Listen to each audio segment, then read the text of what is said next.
여러분 안녕하십니까? 헬로티비 뉴스입니다. 앞으로 모든 장애인 활동 지원기관은 3년마다 서울시의 재지정 심사를 받게 됩니다.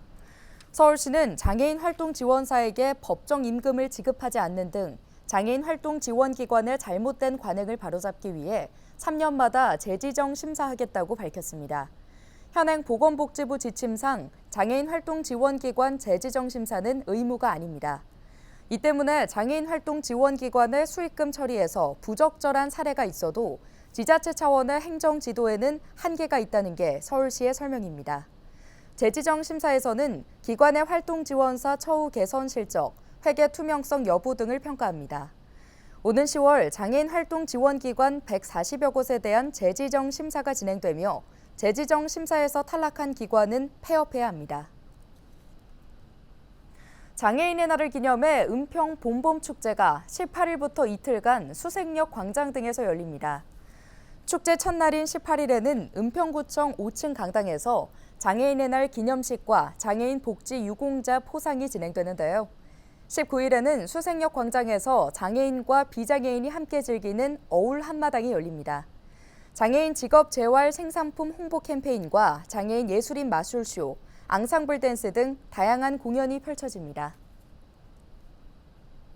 양천구가 신월동 한아름 어린이공원에 맨발 흙길 산책로를 조성했습니다. 신월 2동에 위치한 한아름 공원은 15년 전 신정 1에서 3구역 재개발 사업 고시로 공원의 용도가 폐지됐지만 재개발 사업 추진이 지연되면서 장기간 방치됐던 곳인데요. 양천구는 공원 곳곳에 쌓인 쓰레기를 제거한 후 어린이 놀이 공간으로 활용됐던 중앙 공터를 맨발 흙길 산책로로 재조성했습니다. 구는 재개발 사업이 정상화되는 시기까지 한시적으로 공원을 관리하고 운영할 예정입니다. 은평구가 2024 희망온돌 따뜻한 겨울나기 캠페인을 통해 이웃돕기 성금 15억 2천여만 원을 모금했다고 밝혔습니다. 따뜻한 겨울나기 캠페인은 지난해 11월 14일부터 올해 2월 14일까지 3개월간 진행됐는데요. 캠페인 기간 성금 4억 6,600만 원, 성품 10억 5,600만 원 등 총 15억 2,200만 원이 접수됐습니다. 모금된 성금은 사회복지 공동모금회를 통해 취약계층에 전달될 예정입니다. 서울시가 공동주택을 대상으로 분리배출 전용 시설 설치비를 지원합니다. 서울시는 공동주택 분리배출 환경 개선 시범 사업을 추진한다고 밝혔는데요. 이번 사업은 분리배출 전용 시설 설치 비용을 지원하는 것으로 주민이 재활용품을 쉽게 배출하고 주거 미관을 개선하기 위해 마련됐습니다. 대상은 분리배출 전용 시설이 없는 공동주택 25개 단지입니다. 단지당 1,000만 원까지 지원되며 참여를 원하는 공동주택은 다음 달 17일까지 자측으로 신청하면 됩니다. 서울시가 멧돼지 출몰이 잦은 북한산 인근에 대한 관리 강화에 나섰습니다.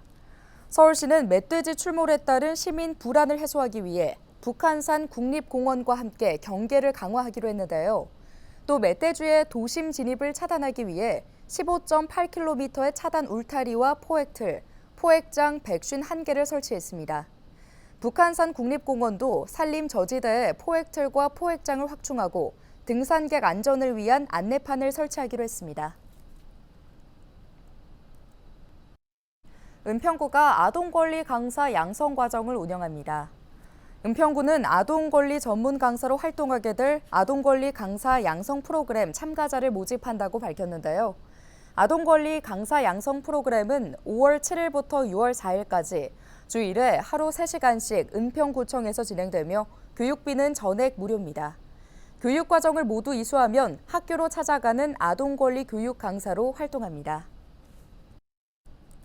양천 TNT-FC가 공격수 이도경 선수를 필리핀에 입단시켜 또 한 명의 상위리그 진출 선수를 배출하게 됐습니다. 한양공고를 졸업한 이도경 선수는 2023년 시즌을 앞두고 양천 TNT-FC에 합류한 뒤 필리핀 리그 진출에 성공했습니다. 양천 TNT는 이도경 선수의 해외 진출 성공으로 지금까지 모두 204명의 선수를 프로와 세미프로 리그에 진출시키는 쾌거를 이루게 됐습니다.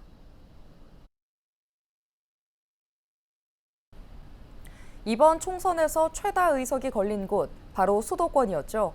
이렇다 보니 다음 달 말 개원을 앞둔 22대 국회에서도 수도권 당선인들의 입지가 눈에 띕니다. 숫자로 미리 본 22대 국회의 모습, 이세진 기자와 함께 정리해보겠습니다. 이 기자, 첫 번째 숫자 키워드부터 살펴보죠. 네, 첫 번째는 122석입니다.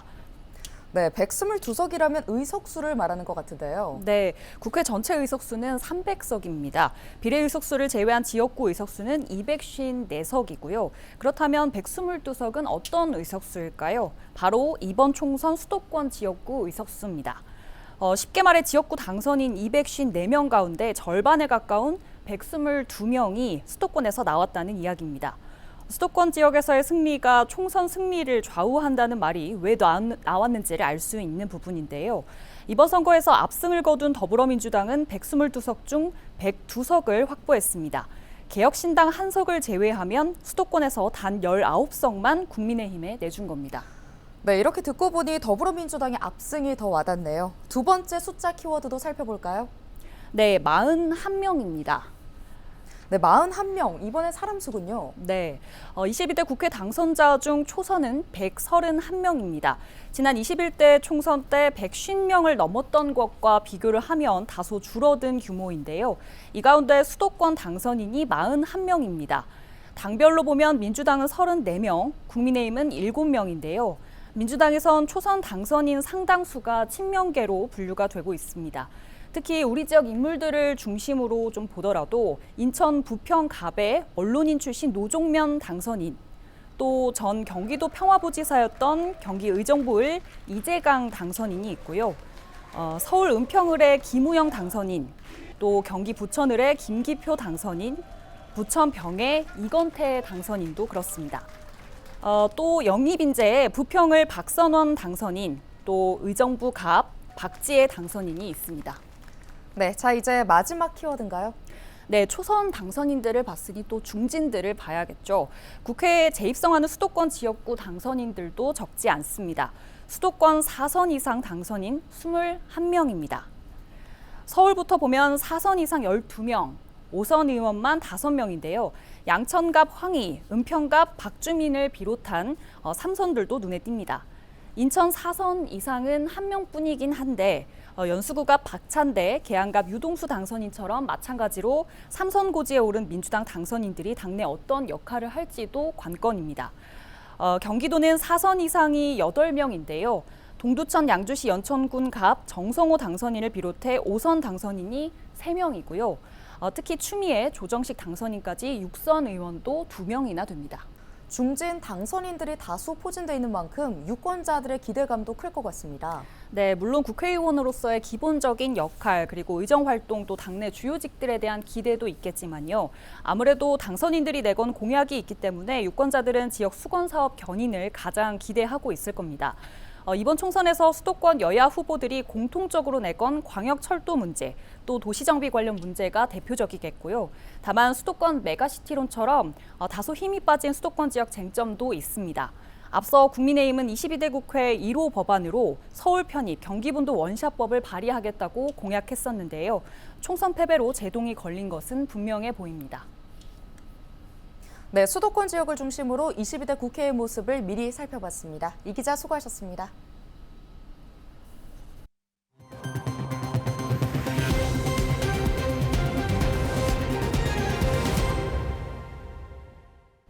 인천 지역 수출이 6개월 연속 증가한 것으로 나타났습니다. 인천세관은 지난달 인천 수출 규모가 48억 8천만 달러로 지난해 3월보다 6.2% 늘어났다고 밝혔습니다. 인천 수출 규모는 지난해 10월부터 6개월 연속으로 매월 전년 같은 달보다 증가한 것으로 집계됐습니다. 인천 최대 수출 품목인 반도체 수출액은 지난달 13억 8천만 달러로 지난해 같은 달 대비 51% 증가했습니다.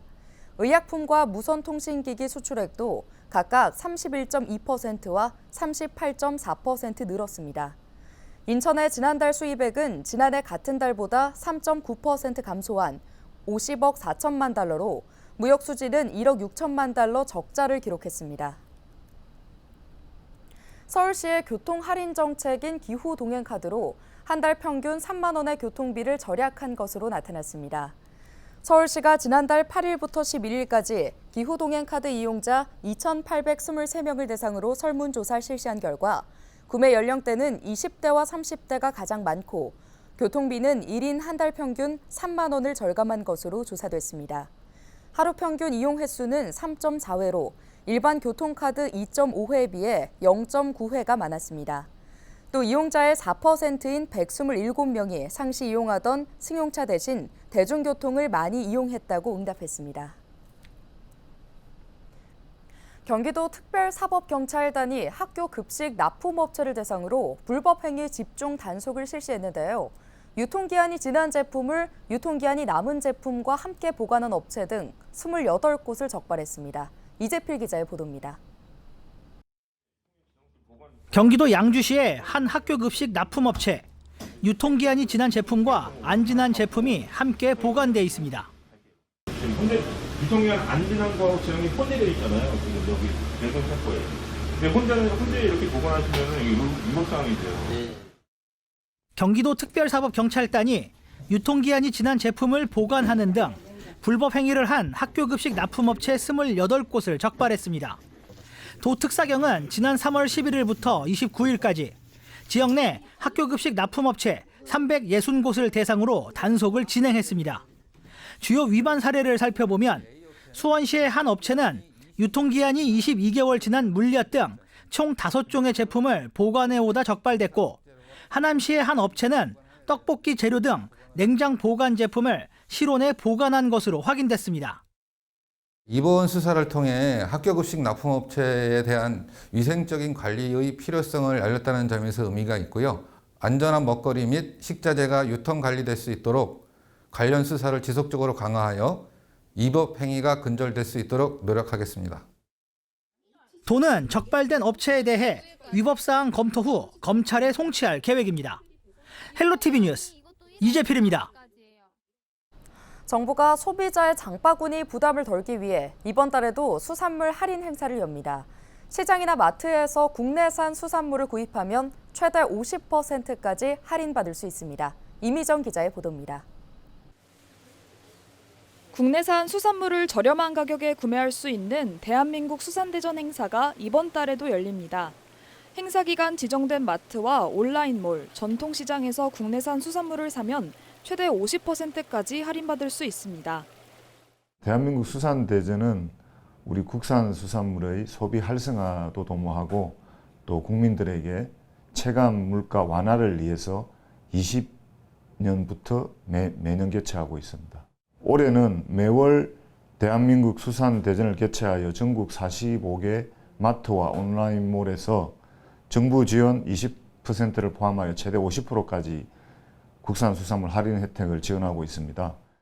전통시장에선 상품권 환급 행사도 열립니다. 구매 금액의 최대 2만 원까지 온누리 상품권으로 환급받을 수 있습니다. 당진시장 등 전국 전통시장 60여 곳이 이번 행사에 참여합니다. 이번 수산대전에선 할인 품목도 다양해졌습니다. 고등어와 오징어 등 소비자에게 인기가 많은 어종은 물론이고 갈치와 전복, 꽃게 등도 할인된 가격에 살 수 있습니다. 4월 대한민국 수산대전은 이런 수산인의 날을 기념하여 그 의미를 되새기기 위해 수산인의 날 특별전으로 준비하였습니다. 4월 수산인의 날을 통해 우수한 우리 수산물을 할인된 가격에 부담 없이 구매하여 맛있게 드시고 우리 수산업과 어촌의 소중함을 한 번 더 일깨우는 소중한 기회가 되었으면 좋겠습니다. 국내산 수산물을 저렴하게 구매할 수 있는 대한민국 수산대전의 오프라인 행사는 오는 17일까지, 온라인 행사는 21일까지 열립니다. 행사에 참여하는 마트와 온라인몰의 정보는 대한민국 수산대전 공식 누리집에서 확인할 수 있습니다. 헬로티비 뉴스 이미정입니다.